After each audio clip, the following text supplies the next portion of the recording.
Alerte coronavirus. Attention, attention, le coronavirus se transmet très facilement et fait des ravages. Pour l'éviter, le port du masque de protection est obligatoire en tout lieu. Dans l'administration publique ou privée, dans les réunions, les rencontres, dans les marchés, les magasins, les boutiques et lors des déplacements, le port du masque est obligatoire. Même dans les lieux privés, dès lors que l'on n'est pas seul, le masque doit être le fidèle compagnon.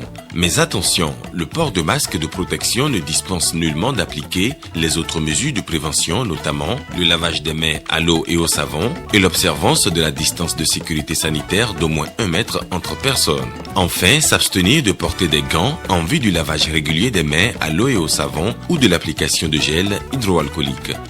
Pour tout savoir sur l'épidémie du coronavirus au Bénin, rendez-vous sur le site web www.gouv.bj/coronavirus. Ceci est un message du gouvernement de la République du Bénin. La nouvelle équipe de la municipalité de Parakou est enfin connue. L'élection du maire, de 16 adjoints et des chefs d'arrondissement s'est déroulée hier matin.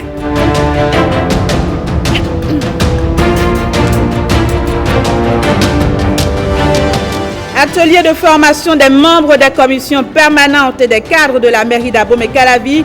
Il porte sur la gestion des résultats et la mobilisation des ressources.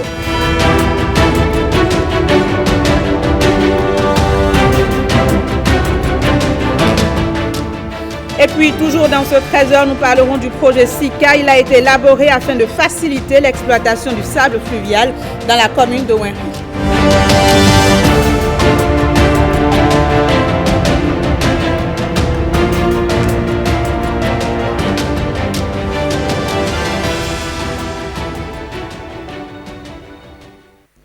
Voilà pour le sommaire, mesdames, messieurs, bienvenue. On ouvre ce journal par l'élection de la nouvelle équipe municipale de Parakou. Le vote s'est déroulé en présence des forces de l'ordre et du préfet du Borgou. Regardez les images. Au poste de maire, M. Zibé Chabinoussa. Premier adjoint au maire, M. Toko Charles. Deuxième adjoint au maire, M. Orugankou Moustapha. Troisième adjoint au maire, Mme Abdoulaye Alimatou. Chef du premier arrondissement, M. Boukari Idrissou. Chef du troisième arrondissement, M. Chabi Baman Ibrahim. C'est la nouvelle équipe appelée à prendre en main les destinées de la cité des Kobourou pour les 6 prochaines années.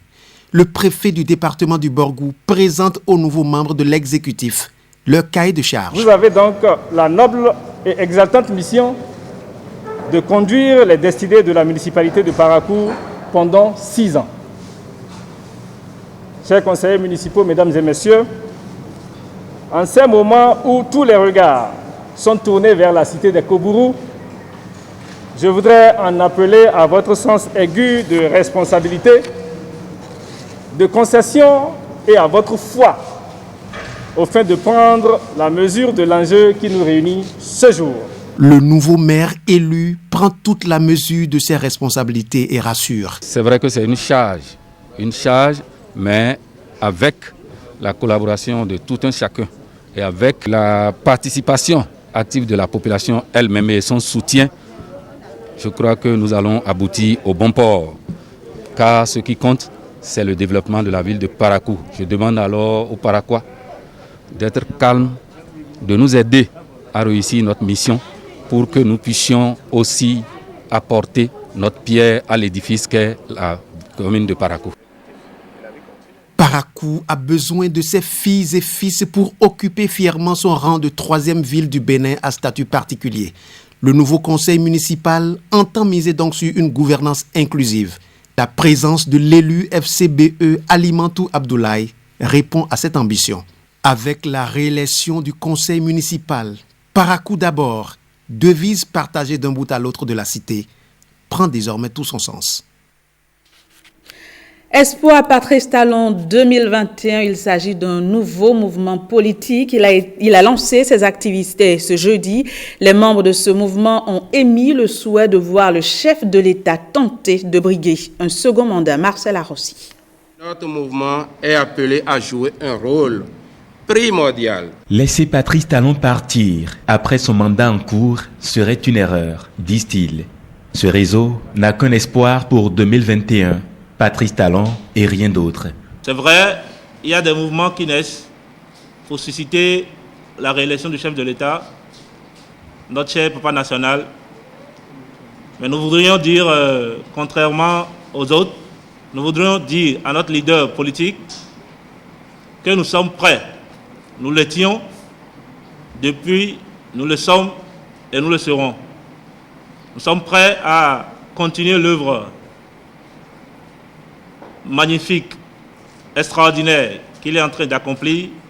Nous sommes prêts à continuer davantage dans ce sens en 2021. Vous convenez avec nous qu'au cours de ces quelques années de gouvernance, sous le leadership éclairé de son Excellence, Monsieur le Président de la République, le Bénin se révèle depuis 2016 par des réformes économiques, politiques et institutionnelles fondamentales qui se traduisent aujourd'hui par la rénovation de nos grandes villes, la promotion de la jeunesse sur tous les plans de manière considérable et qui aujourd'hui conforte la nouvelle génération de croire désormais en l'excellence et la compétence.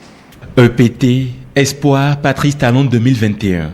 Ces jeunes ne regrettent point l'option du nouveau départ depuis 2016. Le peuple béninois et la communauté internationale connaissaient la situation critique que traversait notre cher pays avant l'avènement du nouveau départ et la rupture, qui aujourd'hui se révèle à travers le leadership d'un grand homme, la restauration des valeurs d'éthique et de morale dans notre chère nation, le Bénin.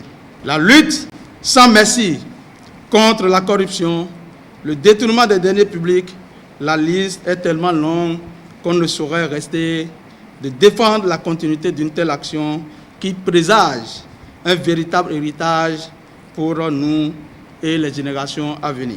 Plus qu'un devoir de conscience, tout le peuple béninois prie notre cher Père de la Nation, chef de l'État, chef du gouvernement, de renoncer à sa décision de faire un mandat afin de permettre à ce peuple d'aller une fois encore à son école de 2021 à 2026. Eux, ils sont déjà convaincus de la réponse favorable du chef de l'État à cet appel. Parce que pour eux, l'appel du peuple, c'est l'appel de Dieu. L'alimentation des zones villageoises en eau potable est une priorité pour l'Agence nationale d'approvisionnement en eau potable en milieu rural. Elle effectue une tournée de remise de sites aux entreprises en charge de la réalisation d'orages hydrauliques dans le département de l'Ouémé. Lénaïk Agbazaou et Ernest Tétégou nous font le point de l'étape de la commune d'Avrancourt. C'est avec joie que les populations de Djomon accueillent la nouvelle. Elles vont bientôt disposer d'eau potable, une denrée plutôt rarissime par ici. Djomon est un arrondissement de la commune d'Avrancourt. Il compte 12 villages. L'Agence nationale d'approvisionnement en eau potable en milieu rural vient ici procéder à la remise de sites à l'entreprise adjudicataire chargée de la réalisation du système d'approvisionnement en eau potable multivillage. Cette cérémonie symbolique s'inscrit dans le cadre de la mise en œuvre d'un vaste programme du gouvernement financé par la Banque mondiale. Le gouvernement a initié le programme d'action phare 43 pour deux choses essentiellement. Assurer l'accès universel à l'eau potable, mais aussi assurer la gestion professionnalisée du service public de l'eau potable en milieu rural. Aujourd'hui, l'agence a bâti un programme de base qui devrait desservir à très court terme à peu près 3 millions de personnes, qui est le CAP, identifié pour assurer l'accès au regard de l'état des lieux. L'état des lieux de la desserte de l'eau potable au Bénin affiche un taux de départ de 42%, un taux actuellement relevé à 53% avec les efforts de réhabilitation et de réparation, avec des perspectives de croissance. Un mode de passation de marché répondant aux règles en la matière a permis la sélection d'entreprises compétentes pour la réalisation des ouvrages.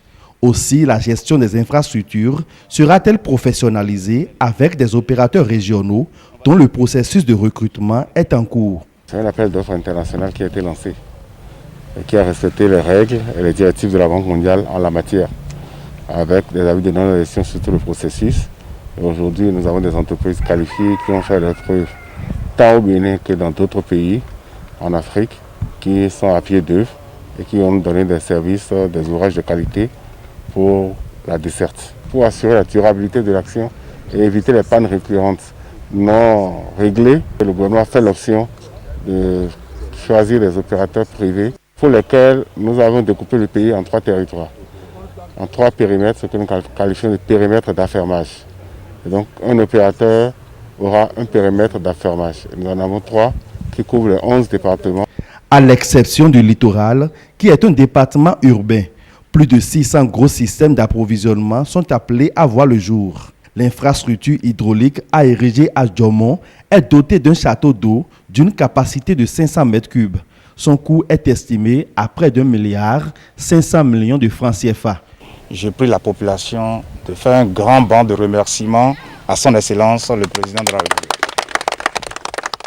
Le Président Patrice Talon est venu pour régler définitivement la question d'eau au Bénin et particulièrement dans la commune d'Avranco. Le péage a atterri dans la commune d'Avranco et passe par l'eau. Nous en sommes très heureux et nous serons très reconnaissants vis-à-vis de son Excellence Patrice Talon. L'ouvrage à réaliser va permettre d'alimenter actuellement 28 000 habitants et à l'horizon 2040, 56 000 habitants. Sa construction va réduire la pénibilité de l'accès à l'eau potable et les populations vont désormais pouvoir avoir des branchements à domicile.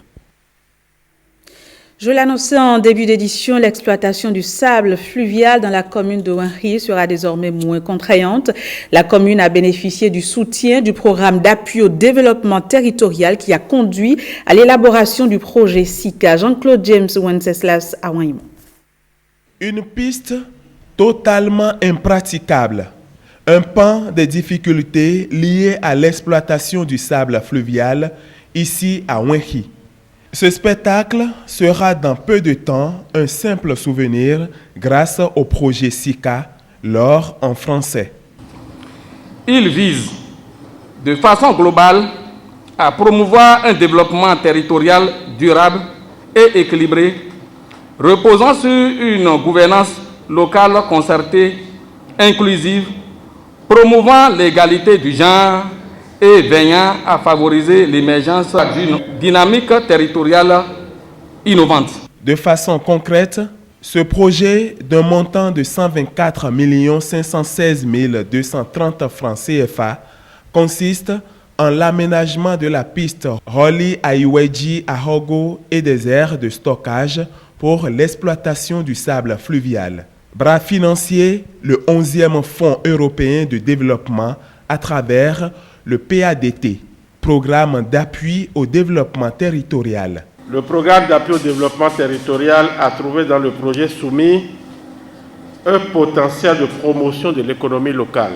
Mesdames et messieurs, l'ordonnateur national du FED, la délégation de l'Union européenne au Bénin, le coordonnateur national de l'UTFED et la régie du PADT restent attentifs aux résultats de votre projet et souhaitent qu'il soit positif pour l'amélioration des conditions de vie des populations à la base.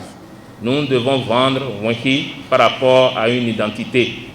Je voudrais, au nom du préfet, que ce projet soit un label pour la commune de Ouenri. Nous n'allons pas ménager nos efforts pour aider les services techniques à élaborer des outils pour évaluer, apprécier les résultats du projet et au besoin les orienter vers les objectifs de façon optimale.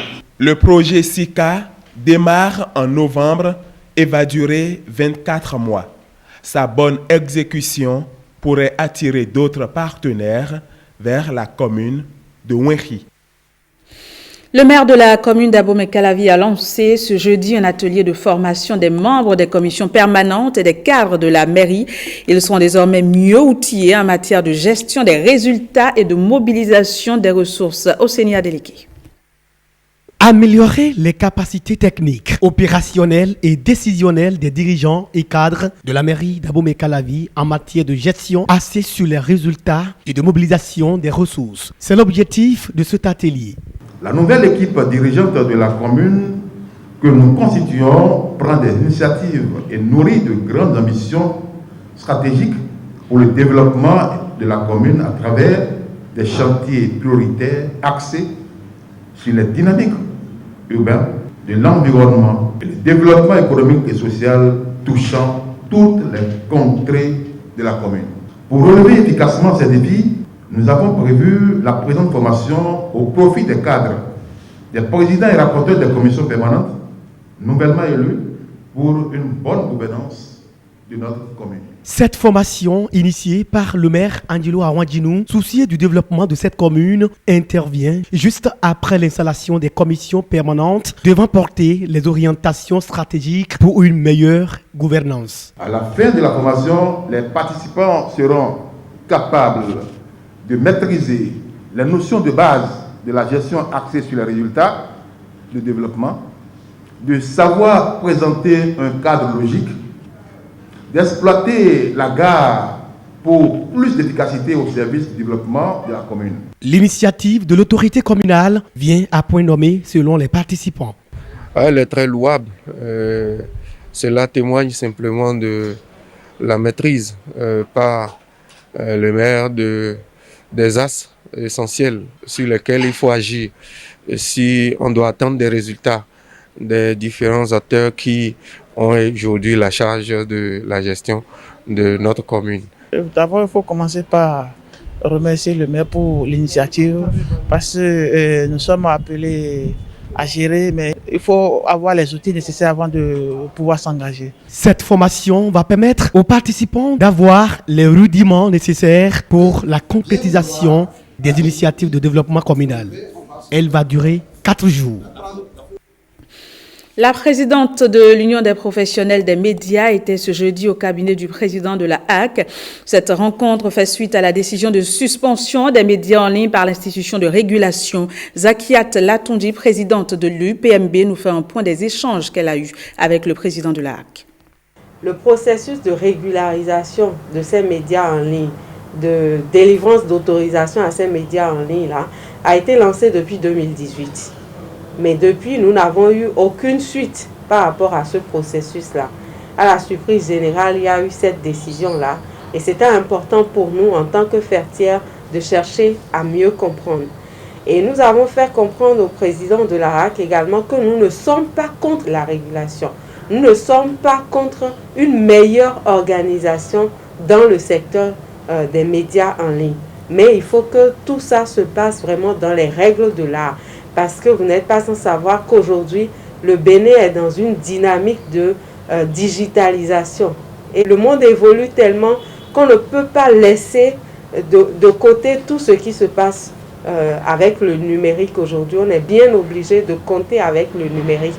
Comment trouver la place à ces acteurs-là? Parce qu'il y a plusieurs professionnels des médias qui exercent aujourd'hui dans les médias en ligne et ils tirent leur source de revenus de ce travail-là avec les médias en ligne. C'est important de voir avec la HAC qu'est-ce qu'il faut faire. Le président de la HAC nous a écoutés et nous avons compris que finalement nous avons les mêmes inquiétudes. Et si la HAC est arrivée à cette décision-là, c'est parce qu'elle-même elle avait un souci d'une meilleure organisation dans le secteur. Nous avons surtout compris que tout au long de ce processus-là, il y a eu beaucoup de choses qui ont été faites dans l'ombre et qu'à un moment donné, il n'y a pas eu de reddition de comptes. Il y a eu un manque d'informations à l'endroit des acteurs des médias, ce qui a fait que cette décision est venue à la surprise générale de tous. Le président nous a donc promis qu'en septembre, à la prochaine session, eh bien, ce dossier fera partie des dossiers prioritaires. Et cette rencontre-là nous a aussi permis d'aborder la question de la carte de presse, parce que la HAC aujourd'hui estime que sans la carte de presse, on ne peut pas attribuer à un acteur de médias la qualité de professionnel de médias. Et nous avons donc dit qu'il est important qu'on en arrive à une délivrance systématique de la carte de presse et ne pas attendre ce processus-là que vous et moi savons très long qui fait que pendant des années, des acteurs de médias se retrouvent, bien qu'étant professionnels, sans leur carte de presse. Les acteurs d'alphabétisation du Bénin prennent part à un atelier de formation pour définir un cadre conceptuel et méthodologique d'adaptation des programmes de l'alphabétisation. L'atelier a démarré ce mercredi à Cotonou. Adapter les programmes de l'alphabétisation à l'enseignement technique et la formation professionnelle, c'est le mot d'ordre de cet atelier qui réunit ces acteurs de l'alphabétisation au Bénin. Selon des statistiques récentes, plus de 50% de la population active du Bénin est exclue du système éducatif formel, malgré tous les efforts consentis par le gouvernement. L'alphabétisation est une solution incontournable pour corriger cette situation. C'est pourquoi, dans l'axe 5 du PAG, le gouvernement décline sa vision de l'éducation. Le présent atelier nous offre l'occasion d'apporter notre pierre à l'entreprise de réforme de l'enseignement technique et de la formation professionnelle. Cet atelier a pour but d'harmoniser à travers un dialogue technique structuré les différentes conceptions de l'alphabétisation et de déterminer la démarche méthodologique appropriée. Cet atelier marque le début d'une série de travaux ayant pour finalité 1.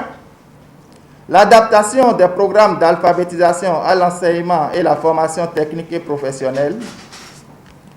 2.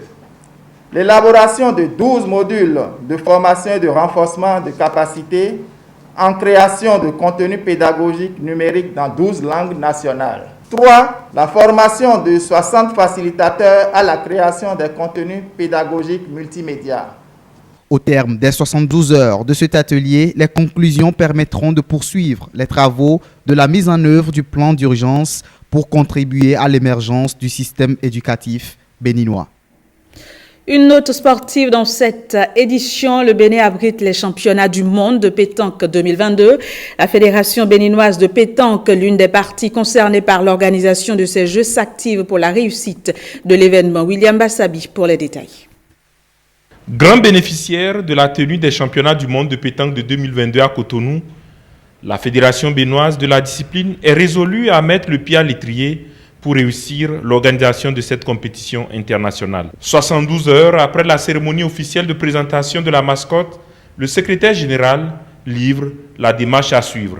Il évoque le chronogramme et le site du Boulodrome. Après l'événement du samedi 8, nous nous sommes retrouvés au ministère hier parce qu'il faille mettre en place une commission de supervision et qui sera chargée de suivre étape par étape le processus d'organisation. Le ministre étant absent, quand il sera là, avec le président de la Confédération africaine de sport boule, je crois on doit pouvoir connaître le site avant la fin de ce mois. À cet effet, déjà au ministère, il y a un draft qui est fait par un architecte béninois et un architecte français avec un ingénieur. Ils étaient à Cotonou et puis les deux drafts disent pratiquement la même chose. Et c'est le site maintenant qui sera retenu et ils vont transporter cela sur le site. Réussir l'organisation de ces championnats du monde passe par une très bonne préparation et une très bonne participation des écureuils boulistes. Nous avons un vivier au Bénin aujourd'hui, qu'on peut en être fier. Nous avons beaucoup de jeunes, puisque dans le temps, on faisait toujours une sélection, toujours 3 anciens, un nouveau. Mais aujourd'hui, on peut se permettre de dire, nous avons Bio Marcel qui est notre champion, qui est là, mais nous avons d'autres jeunes qui le talent très très fort. Aujourd'hui, on peut vous dire que selon le choix et également la détermination de la Fédération béninoise de pétanque, nous avons fait une sélection la dernière fois pour Lausanne.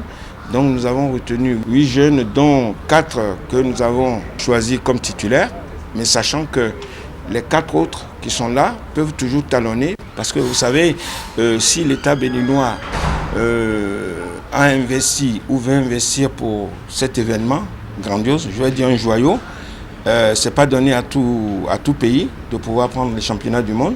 D'abord, c'est un vecteur porteur du tourisme, mais n'empêche que ça demande beaucoup de coûts. Et le gouvernement est déterminé donc à organiser cet événement. Mais nous, en tant que direction technique, avec la Fédé et la Confédération, qui a à sa tête un Béninois, nous ne pouvons pas honner notre public avec un événement de telle taille chez nous et faire pied de figure. Donc nous allons mettre tout en œuvre pour que quelque part le Bénin soit toujours brillant à la tête du mondial. Le compte à rebours vient ainsi d'être déclenché et l'instance fédérale compte sur l'appui soutenu du ministère des Sports et des sponsors pour concrétiser le rêve du peuple béninois à cette compétition gagnée.